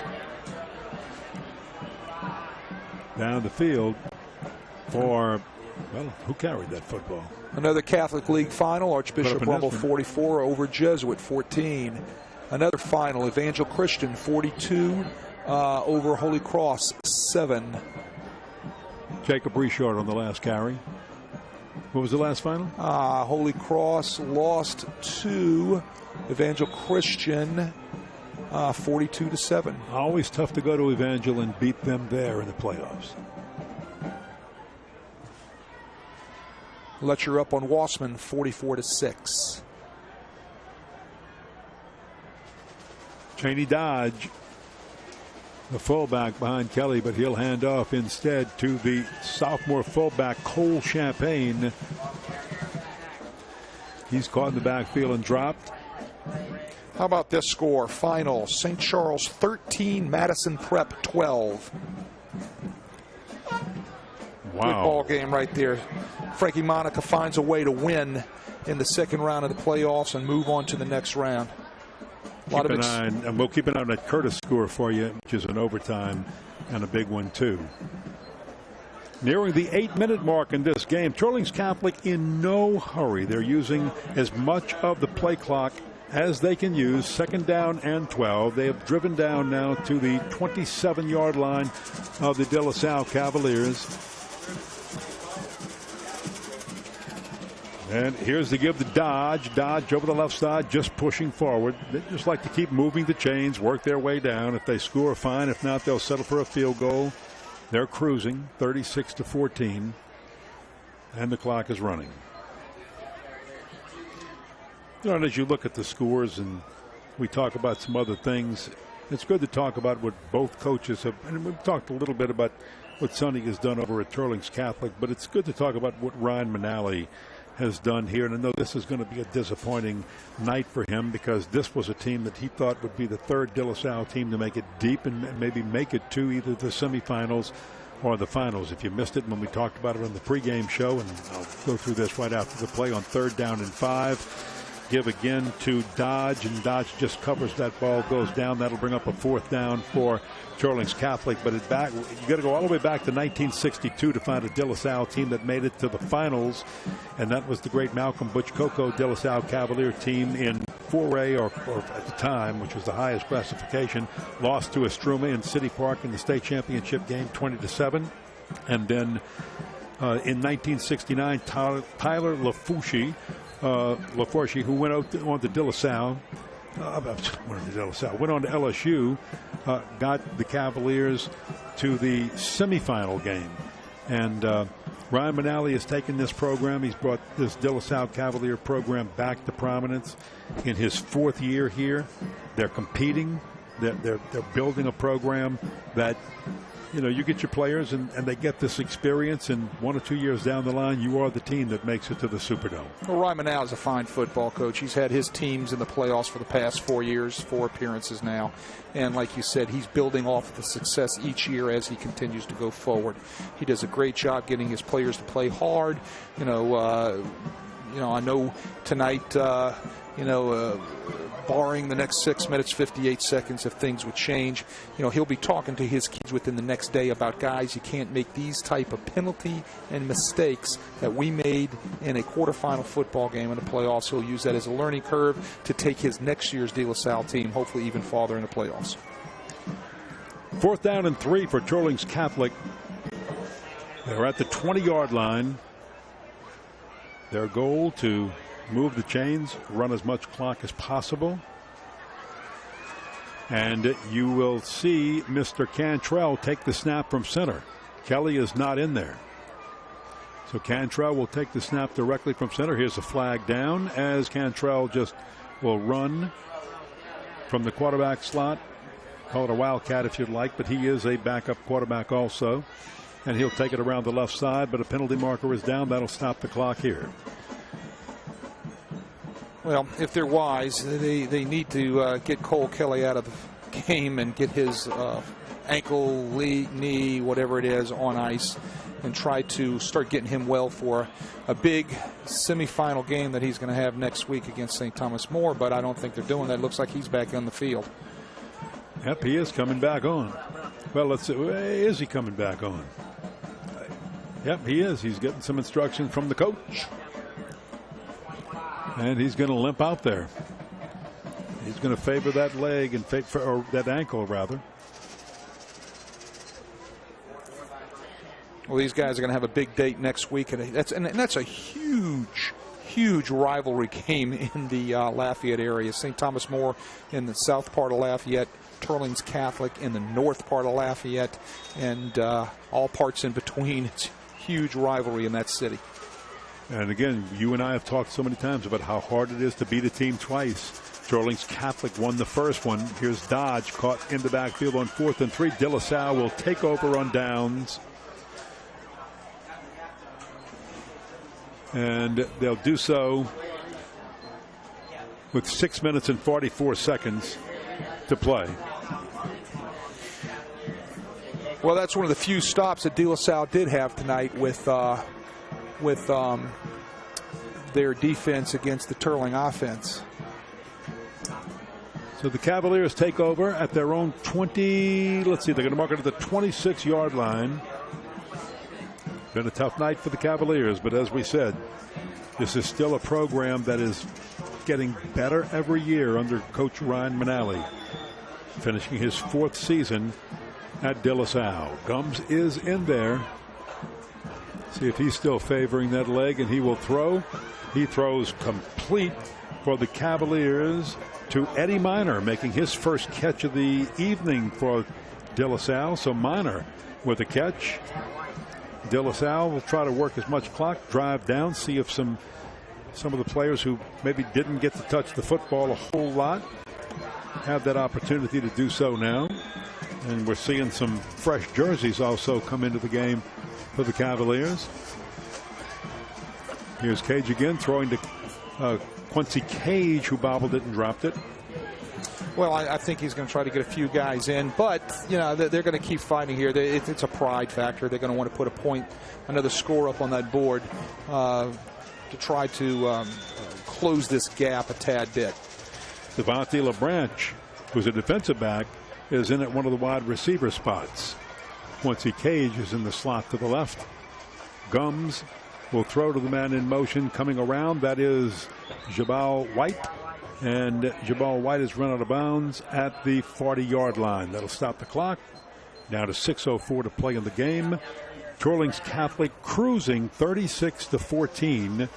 And as Wade and I have been talking about, they'll have to rematch with a team they beat earlier at Teurlings Catholic. They will now have to go to Thomas More because St. Thomas More is the number 2 seed. Teurlings Catholic, the number 6. I tell you what, Gums will throw long. He's going to uncork one. He's got a man down there, and it's almost taken away from Eddie Minor by Landon Taylor. They went up and battled for the ball, and it was a good battle down there, but LT almost took it away from him, and still Eddie Minor almost made one heck of a catch. Either player had the chance to make it. We got a final score in that Curtis-St. Paul's game. Curtis pulls it out in overtime, 37-30. What a big game that was. Wow. Wow. That is the wow factor right there. Kenny Sears, the senior quarterback at St. Paul's, that's his final game. Where did he commit to now? Northwestern State. Northwestern State, so he'll be playing up there for the Demons. 2nd down and 10. Gums throws, and he's got LeBranch. And the defensive back playing a little wide receiver has got him a catch and some yardage and a first down. A Teurlings Catholic player is slow to get up, and that's the starter, Cole Newland. But he's up and seems to be okay. And how about that for the Cavaliers getting Devontae LeBranch in a catch? Well, I'll tell you what, he ran a nice little curl route. He's an athlete. He runs a curl route and catches the ball with his hands out in front of him and gets his shoulder pads north and south. And he can play both ways. He plays mostly on defense, but in this game he's getting a little offensive shot too. 1st and 10 at the 42. Gums in trouble. Gums stumbles his way out of it and still throws with people all around him. It's incomplete. Just wisely threw that ball up and away. There were receivers in the area, but boy, every time Gums is in the grasp there, you hold your breath for this young man. Both of them, actually, because they're both limping on legs and ankles that have been injured tonight. Teurlings disguise their coverages right there. They show zone and they go into a man coverage because they blitz the free safety from about 12 yards away. Got in there and applied a lot of pressure and wrapped Gums up and brought him down. Second down, 10 at the 42. And we've got a little encroachment into the neutral zone by the Rebels.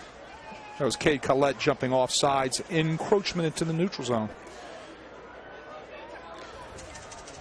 So, yeah, you look at, as you said, big rivalry. And you know, you're familiar with that. Teurlings Catholic rivalry with the schools down there. And now they've got to not only beat a team a second time, but beat them at their place in the playoffs, in the semifinals. Well, you've got two Catholic high schools in the city of Lafayette, Ken, inside the city limits. You've got St. Thomas More in the southern part of the city, and you've got Teurlings Catholic in the northern part of the city. And it's a huge rivalry, those two schools. Here's the toss, and there's LeBranch again with the catch. He's got the first down, breaks a couple of tackles. He's inside the 20 and pushed out of bounds.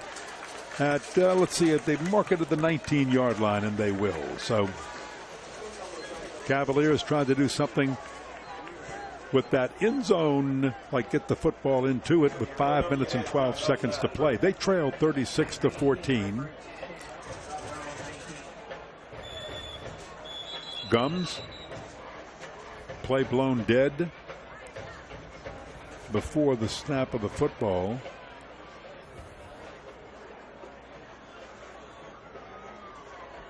Delay of game. Delay of game. 25-second clock ran down. Didn't get the play off. They stop it, bag it up 5 yards, tag it on to their total. Again, I've lost track. Let me see if I can find out how many penalties we've got. But I believe that's right about 15 for De La Salle. And they'll look back and say, you know, without those 15 penalties and a mental mistake or two, this could have been a whole different ball game. There's the toss by Gums and a diving interception by the Rebels. And that might have been a miscommunication or something, because again, I just didn't see anybody back there. That's Luke Main. Luke Main with the interception. Well, senior cornerback. Wide receiver from De La Salle was supposed to run a post route. That's where the ball was thrown. He runs post corner. Nobody inside on the post route, and that's what happens when you throw the ball down the center of the field. It's going to get picked off if there isn't a receiver there to catch it. And I think Ron Manali and a lot of De La Salle fans realize that Teurlings Catholic is in control of this game, but they would like to have seen their Cavaliers put one more on the board. And now Teurlings Catholic can pretty much, if they have a long sustained drive, run out this final 5:06 and set their sights on St. Thomas More at St. Thomas More.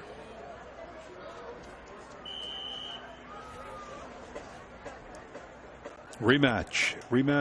We've talked about it, and it might be too early to handicap that game, but if you look at the way St. Thomas More is playing, the way they won tonight, you look at the powerhouse that Sonny has here with Teurlings Catholic and what they can do, and if you've got Cole Kelly back and healthy, and that's going to be one of the big keys to that rematch. Do you get Cole Kelly back and healthy? But even a Cole Kelly that's not back and at 100%, he can stand back there and do damage just with the great offensive line. All seniors on that offensive line, I call it the small college offensive line. They're so big and can give so much protection.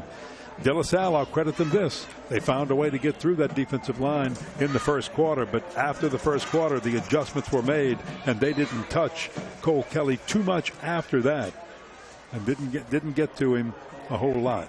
Well, I mean, here's the deal. We talk about the rematches. I think we spoke about this last week, Ken. In this select, non-select business that is the state of affairs with the way things are right now in high school football in the state of Louisiana in the playoffs.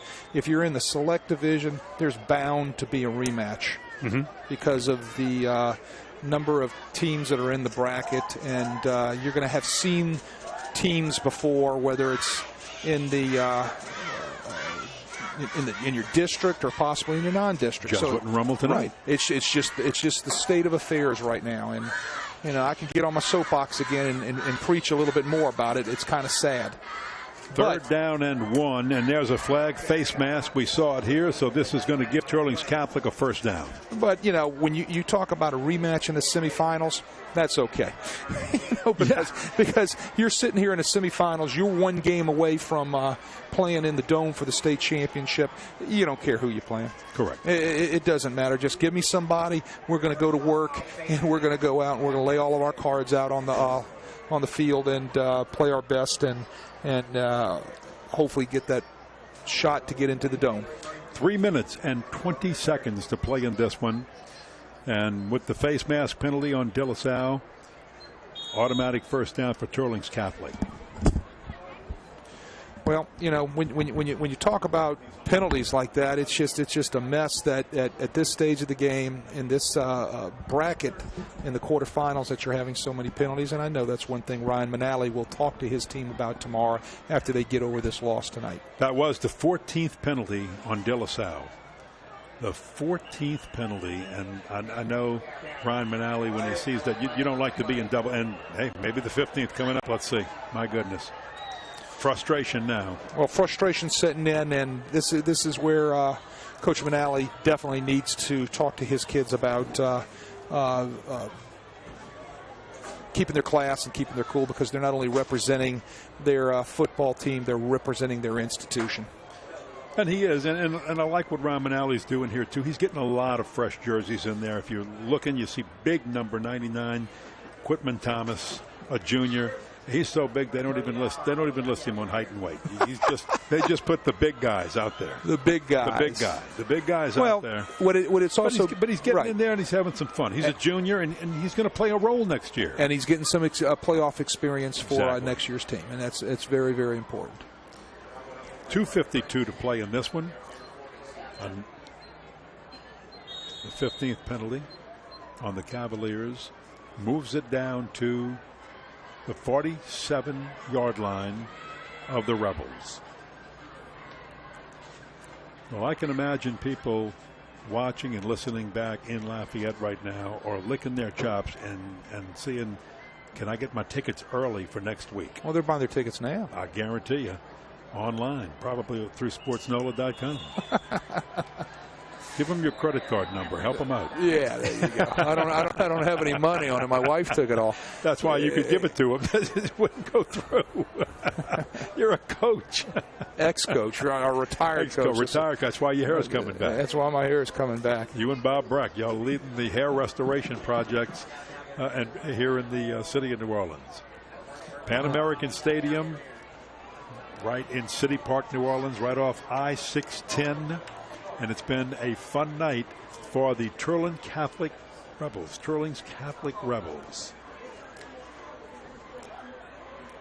Timeout, De La Salle.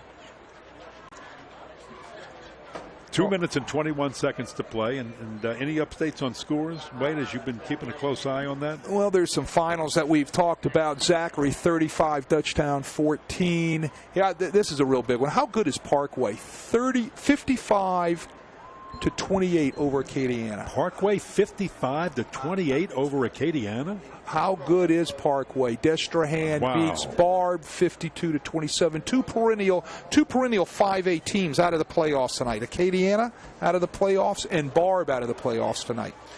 Hey, Sports NOLA thanks the Rent Zone for their support of our prep football coverage. For everything from small tools to large earth movers, let the Rent Zone provide what your project needs. Call their boutique office at 985-758-5006 or visit therentzone.net. Also, go ahead. I've got one right here for you, Ken. Landry Walker goes to Shreveport, pulls the upset over C.E. Bird 47 to 41. Wow, they were on the Prep Recruiting Insider with Rick Gailey and Renee Nadeau this Wednesday, and Coach was saying he felt very, very good about this week, this team, the type of practices they were having, just the emotional thinking and thoughts of this team. Wow. How about this one? Mandeville 42, Scotlandville 41. Wow. That's a final, huh? And that is a final. So Mandeville beats Scotlandville. Here's another perennial powerhouse in 5A out of the playoffs, out of the bracket. West Monroe gets beat by Ponchatoula 28-21. Hank Tierney and the Ponchatoula Green Wave. Green Wave. Big ball game. Look out. He's so close this year. He's so close. Hey, SportsNola.com has more live playoff football presented by First NBC Bank for you tomorrow. Country Day welcomes St. Thomas Aquinas in a Division III quarterfinal. That begins at 1 p.m. It's live tomorrow right here at SportsNola.com. Kenny Trahan, Rick Gailey on the call for that one. Hope you'll enjoy it. Big shout out to Joe Chango over there at Country Day. What a great job that gentleman has done as a first-year head coach at Country Day High School, moving up from single A into double A with a big win last week, getting his team into the second round of playoffs with a tall order tomorrow. But Joe Chaga will have his kids ready to go against St. Thomas Aquinas. I want to remind you, this is Prep Football presented by First NBC Bank on SportsNola.com. And we have a new quarterback in the game for Teurlings Catholic. That is number 3. Now, it's either Wesley Blazek or Hayden Claus, as there are 2 number 3s on Teurlings' roster. So, Wesley or Hayden? Yeah, whichever exactly. one you are, because we don't know. On this down, it'll be Wesley. On the next down, it'll be Hayden. There you go. We'll give them both equal opportunity here. We're down to the final 10 seconds of this game. Nope.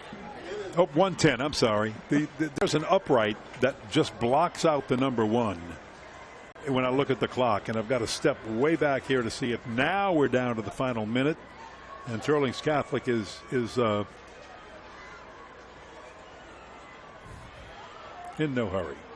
They're going to kneel it out. It's all over. Kneel it out. It's done. What a game that's going to be next week. Teurlings Catholic at St. Thomas More. Everybody in Lafayette's buying their tickets. I'll tell you what, that's going to be an outstanding ball game. One of those teams will end up in the Dome. Teurlings Catholic goes to 9-3. De La Salle will finish their season 9-2. Great season, won 9 in a row, went undefeated, lost to Lutcher in the final regular season game, and then they lose to Teurlings Catholic in the quarterfinals tonight after a bye last week. But what an exciting time and an exciting game this was, especially early on. Then Teurlings Catholic took control later in this game. 36-14. Wade, your comments, and I think we've talked about it because this one was pretty well in Teurlings Catholic's control with 10 minutes to play. So I'm not sure if there's a whole lot more we can say, except to say that 15 penalties is way too much, and it really hurt. I think the play that turned everything around was way back in the first half when the Rebels were leading the Cavaliers of De La Salle 20-14, and they throw the long pass, the 36-yard pass, get down to the 1-yard line, ineligible player down the field, the lineman down the field. It comes back, and instead of being at the 1-yard line, first and goal, De La Salle's way back near the 40-yard line. They cannot get it in. They lose. They turn it over on downs on that possession, and Teurlings Catholic goes down, kicks a field goal, leads 23-14 going into the half. Teurlings Catholic got the football to start the second half. They go down, they score. De La Salle doesn't score in its first possession of the second half. The Rebels go down and score again, and at that point it's over. Well, I think you're right. I think that was the big play that had a huge turn in the momentum for De La Salle. But you're right. 15 penalties is the name of the game tonight for De La Salle. But let me say this, all right? De La Salle can't hang their head. They came out and they played extremely hard. Yes. They got after them. This is a real good Teurlings Catholic football team. And De La Salle came out and, at certain points in time, made Teurlings not look real good because of their athletic talent. I'm going to tell you, they put so much pressure on Cole Kelly in the first half or the first quarter of this football game. They hit him so hard they hurt his ankle. Right. And those were clean hits. There was nothing dirty about those hits. Those were clean hits. That was a hard-hitting De La Salle Cavalier defense. And of course, Julian Gums, the Cavalier quarterback, injured the same way on a jarring hit but a clean hit, a jarring hit in the second half. All right, so it was a good physical football game. Simply from that standpoint, I think, we hit it nail right on the head. 15 penalties, but De La Salle has nothing to hang their heads over. Ryan Manali has done a great job with this football program. 4 years, 4 playoff appearances, and the future is looking real bright for the De La Salle Cavaliers. Well, that's going to do it. The final score in this one again is the De La Salle Cavaliers falling to Teurlings Catholic 36-14. The Cavaliers season is over. Ryan Manali builds and continues to build this program for next year, while the Teurlings Catholic Rebels, they will now go on to meet St. Thomas More in a rematch. The first game won at Teurlings Catholic in week 8 of the season. Now they've got to go to St. Thomas More, the higher seed, the number 2 seed in the semifinals. We wish Coach Sonny Charpentier all the luck in that game and his Rebel football team. Two very good football teams, but one that really excelled and didn't penalize themselves into a hole tonight. So, any final comments? Tell you what, it's been a great football season for De La Salle. They are looking up for what's going to take place next year. And as you said, Teurlings Catholic is an outstanding football team. And I tell you what, I might just take a ride to Lafayette next week to see that one, because that's going to be a pretty good football game. Don't forget, 1 o'clock tomorrow on SportsNola.com, Country Day football. That's going to be a big one. And that is presented by First NBC Bank. So that's live playoff football. Country Day welcomes St. Thomas Aquinas in the Division III quarterfinals at 1. It's live tomorrow right here on SportsNola.com. So I want to thank everybody for being with us. Hope you enjoyed this game. I want to thank our producer, Albert Garrett, our photographer, Matt Merritt, Wade Kaiser, the coach. And for all of that group, I'm Ken Berthelot saying thanks for being with us. Final score again, Teurlings Catholic 36, De La Salle 14 from Pan American Stadium in New Orleans. Thanks for being with us, and good night, everybody.